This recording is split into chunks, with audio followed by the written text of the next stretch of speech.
कहा है डॉक्टर अम्बेडकर को, मेरे खून में बाबा साहब अम्बेडकर का खून दौड़ता है साथियों। 21 जुलाई 2015 को भीम आर्मी आजाद समाज पार्टी बनाए, सहारनपुर की धरती से हमारा भाई एडवोकेट चंद्रशेखर आजाद। बात देना चाहता हूं अपने नेता एडवोकेट चंद्रशेखर आजाद को, हमारा आपसे कोई राजनीतिक रिश्ता है, अगर हमारा आपसे कोई राजनीतिक रिश्ता होता या वोट का रिश्ता होता तो हम अभी आपके बीच नहीं आते। हम सिर्फ और सिर्फ वोट के समय आते, सिर्फ और सिर्फ चुनाव के समय आते और आपसे बड़ी बड़ी बातें करते कि पुरुषों को हम ये कर देंगे, वो कर देंगे, ये माता बहनों को तोड़िए देंगे, साड़ियाँ देंगे, साउल देंगे, ये बड़ी बड़ी बातें करते। और हम 5-6 साल हम इधर उधर नहीं भागते, ना मेहनत करते, हम सिर्फ और सिर्फ पैसे इकट्ठा करते और उस पैसों को अपने लोगों को देते और अपना वोट खरीदते और हम चुनाव जीतते, फिर 5 साल मजा लेते। लेकिन नहीं, हमारा आपसे राजनीतिक रिश्ता नहीं है, हमारा आपसे खून का रिश्ता है, हमारा आपसे सामाजिक रिश्ता है। जब भी कहीं भी समाज के साथ शोषण अन्य अत्याचार होता है तो आपने देखा होगा आपके जिला बदायूं के अंदर तमाम पार्टियां हैं, तमाम संगठन हैं, कोई भी आपके बीच आए या ना आए, लेकिन आपके बीच भीम आर्मी आजाद समाज पार्टी हमेशा आने का काम करेगी, ये मेरा वादा है आप लोगों के लिए। साथियों, यहाँ पर सभी जाति धर्म के लोग बैठे हैं, मैं आपसे कहना चाहता हूं भीम आर्मी आजाद समाज पार्टी की लड़ाई जाति धर्म की नहीं है, न किसी के जाति धर्म को हम गलत कहते। और हमारे नए नए युवा हैं जो भीम आर्मी आजाद समाज पार्टी से जुड़ते हैं, भाई एडवोकेट चंद्रशेखर आजाद से जुड़ते हैं और वो अपने गले में नीला गमछा डालते हैं तो अपने आप को बहुत बड़ा शहंशाह समझते हैं वो, और वो किसी भी तरीके से भावनाओं में बह करके देवी देवताओं को गलत बोलते हैं, किसी के पीर पैगंबरों को गलत बोलते हैं। तो मैं नौजवान साथियों से कहना चाहूंगा, भाई किसी भी देवी देवता या पीर पैगंबरों को गाली ना दें या टीका टिप्पणी ना करें, क्योंकि जब हमारे महापुरुष डॉक्टर अम्बेडकर साहब को कोई भी गाली रखता है या कोई भी टीका टिप्पणी करता है, किसी भी तरीके की कोई हमारे महापुरुषों के साथ गाली गलौज करता है तो हमारे तन बदन में आग लग जाती है। हमारा साथियों, हम 2 मिनट में उस व्यक्ति के खिलाफ मुकदमा ढुलवाने का काम करते हैं, उसे जेल में डलवाने का काम करते हैं, क्योंकि हमारे महापुरुषों को गाली दी। जब हमारा खून गर्म होता है तो आप सोचिए, जब आप लोग उनके देवी देवता या पीर पैगंबरों को गाली देते होंगे तो जितना दिक्कत हमें होती है उतनी दिक्कत उन्हें भी होती होगी। तो इसलिए आप किसी भी पीर पैगंबरों को गाली ना दें। और आपसे मेरा निवेदन है, चाहे वो किसी भी जाति धर्म के लोग हो, हमारी लड़ाई एक जाति धर्म के समक्ष नहीं है। हमारी लड़ाई हम आपसे वादा करते हैं, चाहे वो ब्राह्मण समाज के लोग हो या वो ठाकुर समाज के लोग हो या वो बनिया समाज के लोग हो या वो दलित समाज के लोग हो या वो मुस्लिम समाज के लोग हो, जहां भी किसी के साथ अन्याय अत्याचार होगा, चाहे कोई पार्टी आपके बीच आए या ना आए, मैं आपसे पूरी जिम्मेदारी के साथ बताना चाहता हूं, भीम आर्मी आपके बीच आने का काम करेगी, चाहे कुछ हो जाए साथियों। और आपके साथ किसी भी तरीके की कोई घटना होगी तो मैं आपसे कहना चाहता हूं, चाहे हमारी जान चली जाए, चाहे हमारी शान चली जाए, चाहे हम पे मुकदमे लिख जाए या पुलिस हमें जेल में ठूस दे, लेकिन चाहे हम मर जाएं, लेकिन आपके सम्मान से हम समझौता नहीं होने लगी। ये खासियत है भीम आर्मी की। आपने देखा होगा एडवोकेट चंद्रशेखर भाई ने 16 महीने जेल काटी है, 60-70 मुकदमे भाई एडवोकेट चंद्रशेखर आया, कोई व्यक्तिगत नहीं है, ना किसी की जमीन जोती उन्होंने, वो सिर्फ इसलिए लड़ते हैं कि हमारे समाज में बदलाव हो, वो इसलिए जेल जाते हैं क्योंकि हमारे लोग सुधरे।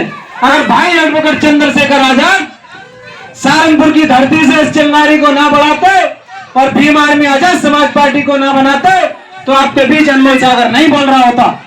साथियों, मैं धन्यवाद देना चाहता हूं अपने नेता एडवोकेट चंद्रशेखर आजाद को। उन्होंने 21 जुलाई 2015 को भीम आर्मी आजाद समाज पार्टी बनाई और उन्होंने वो चिंगारी पूरे प्रदेश और पूरे देश में देने का काम किया। साथियों, उत्तर प्रदेश की लोकसभा नगीना से जिस प्रकार से हमारे भाई एडवोकेट चंद्रशेखर आजाद को सांसद बनाया, तो सांसद सिर्फ जाटों के वोट से नहीं बने, वो सांसद सिर्फ मुसलमानों के वोट से नहीं बने, वो सांसद वहां के सभी जाति धर्म के लोगों ने हमारे भाई को वोट दिया। और आज आपने देखा भी होगा, इस देश के अंदर 543 सांसद हैं। लोकसभा के अंदर जब हमारा नेता एडवोकेट चंद्रशेखर आजाद जाता है तो 542 सांसद एक तरफ रहते हैं और हमारा शेर एक तरफ दहाड़ने का काम करता है। ये खासियत है साथियों। जिस तरीके से मुस्लिम समाज के लोगों के साथ अन्य अत्याचार शोषण होते हैं, वो लोग समाजवादी के साथ बहुत पुराने समय से उन लोगों ने सिर्फ अखिलेश यादव को ताकत दी। आप खुद बताइए कितने सांसद हैं मुस्लिम समाज के समाजवादी पार्टी में, कितने विधायक हैं समाजवादी की सरकार, समाजवादी की पार्टी में मुस्लिम समाज के, बताओ आप लोग। आप देखो जिला बदायूं से भीम आर्मी के जिला अध्यक्ष डॉक्टर तौहीद अली भी मुसलमान है और हमारे बड़े भाई बाबू चौधरी जी आजाद समाज पार्टी के जिला अध्यक्ष भी मुसलमान है। हम जाति धर्म नहीं देखते, हम सबको बराबर सम्मान देने का काम करते हैं। आजम खान साहब एक उत्तर प्रदेश की बहुत बड़ी ताकत है, बहुत बड़ा नाम है आजम खान साहब। जब वो जेल में थे और उन्होंने बहुत पुराने समय से अखिलेश यादव जी को ताकत दी, लेकिन जब उनके साथ अन्य अत्याचार हुआ, उनके साथ शोषण हुआ, झूठे मुकदमे लगाकर उन्हें जेलों में ठुसवाने का काम किया, तो अखिलेश यादव जी नहीं आए उन्हें बचाने के लिए। उन्हें बचाने के लिए सहारनपुर की धरती से हमारा भाई एडवोकेट चंद्रशेखर आया। साथियों, इस बात को आपको समझना होगा और मैं आपसे पूरी जिम्मेदारी के साथ कहता हूं, अगर आजम खान साहब अगर भीम आर्मी में होते, आजाद समाज पार्टी में होते, तो इन सरकार में बैठे नेताओं की हैसियत नहीं होती कि आजम खान साहब को जेल में ठुसवा देते। ये जिम्मेदारी से बता रहा हूं। साथियों, हम बड़ी बड़ी बातें नहीं करते। तमाम चालान हुए हमारे, तमाम लोग टीका टिप्पणी करते हैं, तमाम तरीके की घटनाएं। आज मैंने इंटर कर लिया है, बीए कर लिया है, मैं LLB कर रहा हूं। मैं चाहूं तो किसी तहसील कचहरी में जा सकता हूं, मैं चाहूं तो किसी भी कंपनी में 20-25 हजार रुपए कमा सकता हूं। मेरे भी 2 बहनें हैं, मेरा भी एक भाई है, मेरी भी माता है, मेरे भी पिता है। मैं चाहूं तो अपने लिए काम कर सकता हूं, लेकिन मैंने पढ़ा है डॉक्टर अम्बेडकर को। मेरे खून में बाबा साहब अम्बेडकर का खून दौड़ता है साथियों, क्योंकि जब बाबा साहब अम्बेडकर ने अपनी 4-4 संतानें नहीं देखी, अगर बाबा साहब अम्बेडकर अपनी 4-4 संतानों को देखते तो क्या भारत का संविधान लिख पाते? अच्छा बताओ आप लोग। जब वो भारत का संविधान नहीं लिख पाते तो आप लोगों को हक अधिकार मिल पाते? आज बड़े बड़े नेता आपके बीच आते हैं, मेरी माताओं बहनों की ठोड़ी में हाथ डालते हैं, मेरी माताओं बहनों के पैर छूते हैं, मेरी माताओं बहनों के हाथ जोड़ते हैं, मेरे गरीब लोगों के घरों में आते हैं, उनके गली के चक्कर काटते हैं। क्यों आते हैं ये? क्योंकि आपके पास वोट की ताकत है। जब वोट की ताकत नहीं थी तो ये लोग साथियों अपना राजतंत्र था।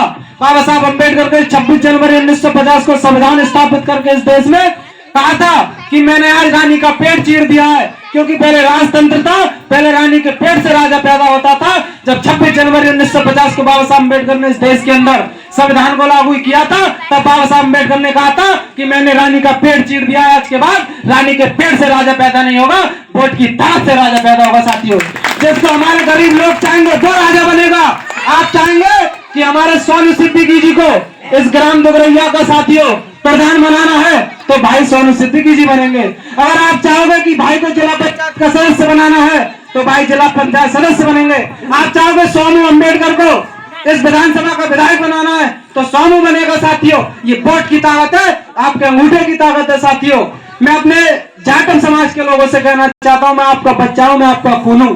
अगर मेरे मुंह से कोई गलत बात निकल जाए तो चाह मार लेना, आपका बच्चा ही तो हूं।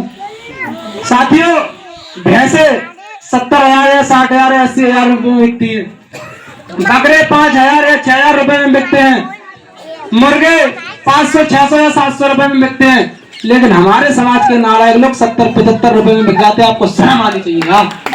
आप लोग 70-75 रुपए में बिक जाते हैं। आपका वोट कितना कीमती है, अच्छा बताओ।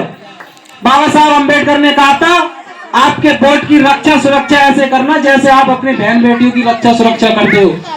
हमारी बहन बेटी हमारे लिए बहुत कीमती होती है।